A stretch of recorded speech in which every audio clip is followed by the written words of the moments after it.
Right, we're going to do a bit of a different video today. It's Sunday and I'm on my own. I've got loads of stuff to do, well, to get ready for Monday and I suppose all that other rubbish. So I thought today I'd have a go at retiming the Centurion ARV, which we haven't used or seen or showed anything of for a little while, because we've been busy doing other stuff.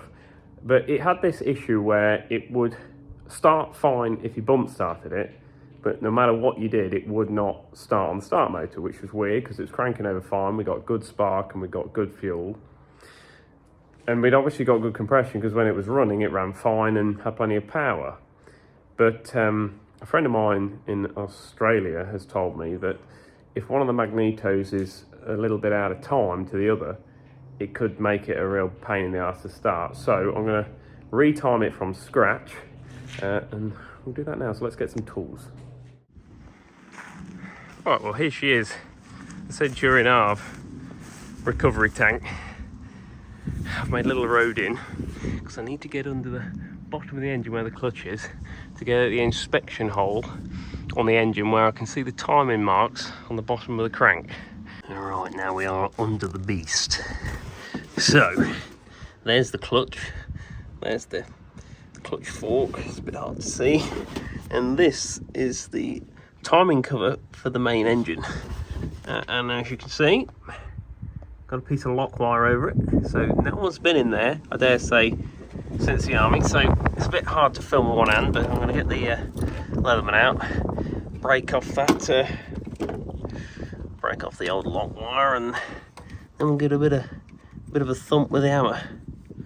Right, now with the lock wire off, I'm going to get my brass drift and the hammer and just tap the collar around. So I'll do that. I won't film that because I haven't got enough hands, I'm afraid. I'm sorry about that. Now, because it's a dry sump, there shouldn't actually be much oil come out of here. Fingers crossed, so I shouldn't get soaked, but here we go. I'm about to find out. Ooh. Oh! Turns out quite a lot of oil. Smells very petrol-y. Right, well, that's great. So now I need to clean up all this oil before I can go any further. While I wait for the small environmental disaster to sort itself out, I'm going to take the caps off the distributors, well, the magnetos, and then we can see where the rotor arm is. And basically what we're going to do then is manually crank the starter motor around with that there, one click at a time, until we get the engine at TDC, or the timing mark for exhaust mag, and then inlet mag. Got a slight drip from there, and then see how far out of time we are. I'll explain in a minute.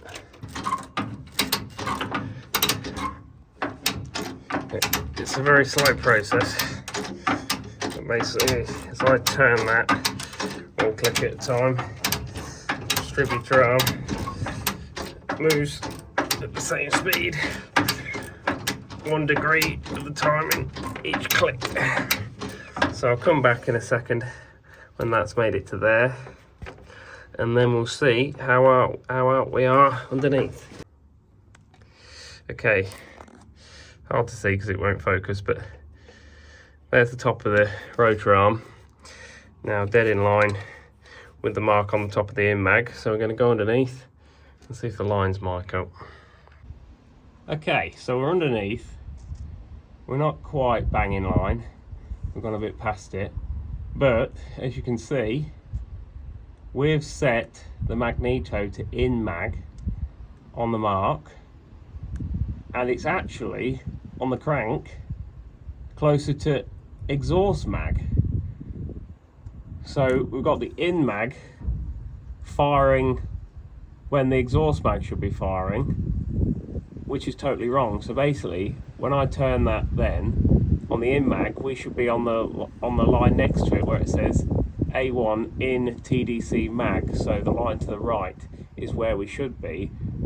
As you can quite clearly see, we're on exhaust mag, just past it actually, so it's not even very timed up for that. So I'm going to climb up now and check what the exhaust mag's saying, because that could even be even further off.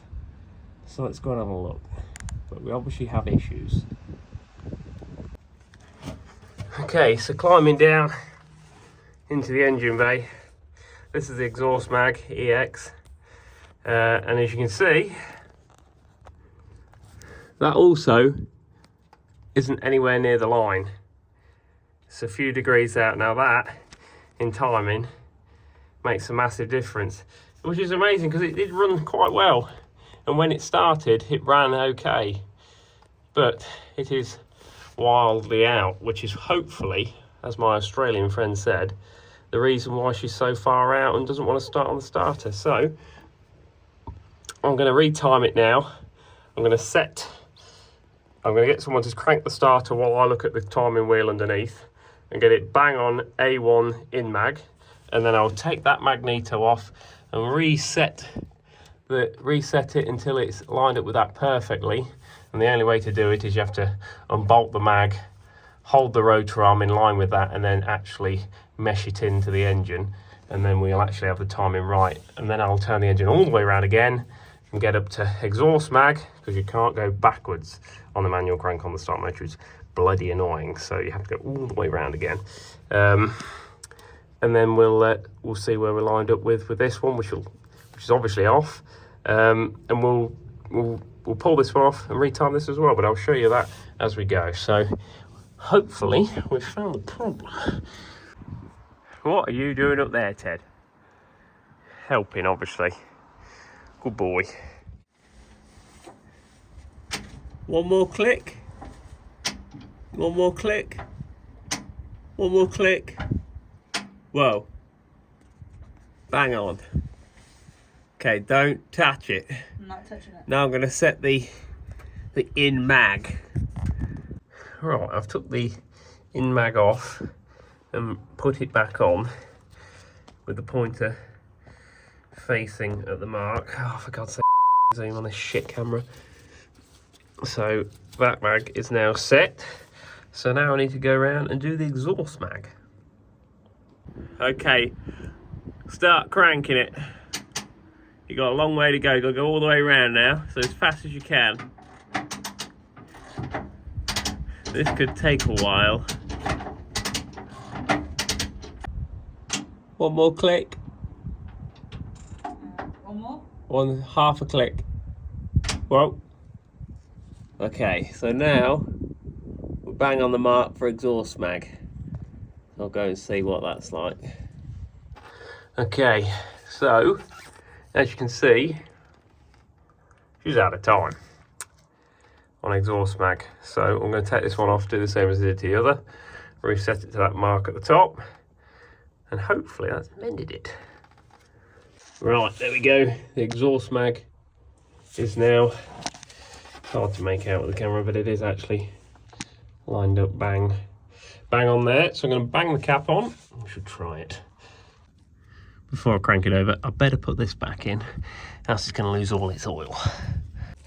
Before starting, it's always worth priming up the lift pumps on a scent. Save a load of cranking over. So she's all primed now. It's got tension on the fuel pump, so let's get in and see if the batteries are still flat. I mean, any good. Okay, we're inside. We have power. Ignition is on. Fuel pumps are throttle.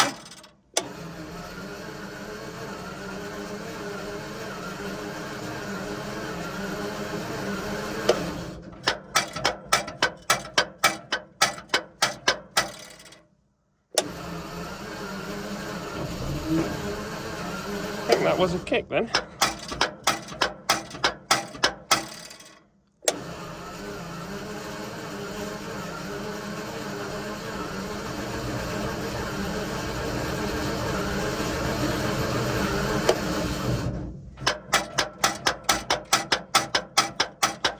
All the fuel.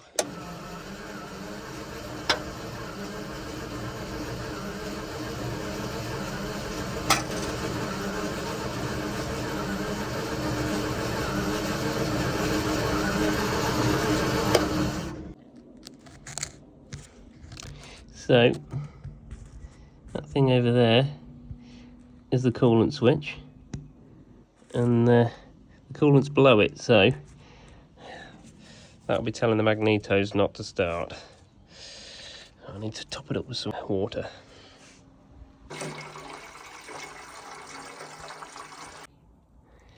Right, filled it up with water. The float's gone to the top now, so it should be working. Okay, let's try again.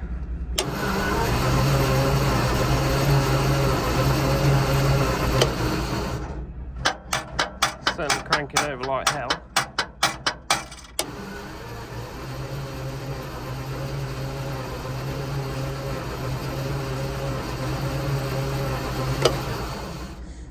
Smells of fuel. Not what my sense of smells came back, but quite handy.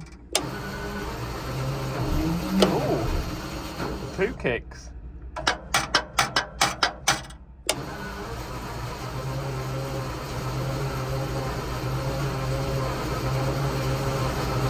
Definitely kicked twice then. Well, that wasn't really a success.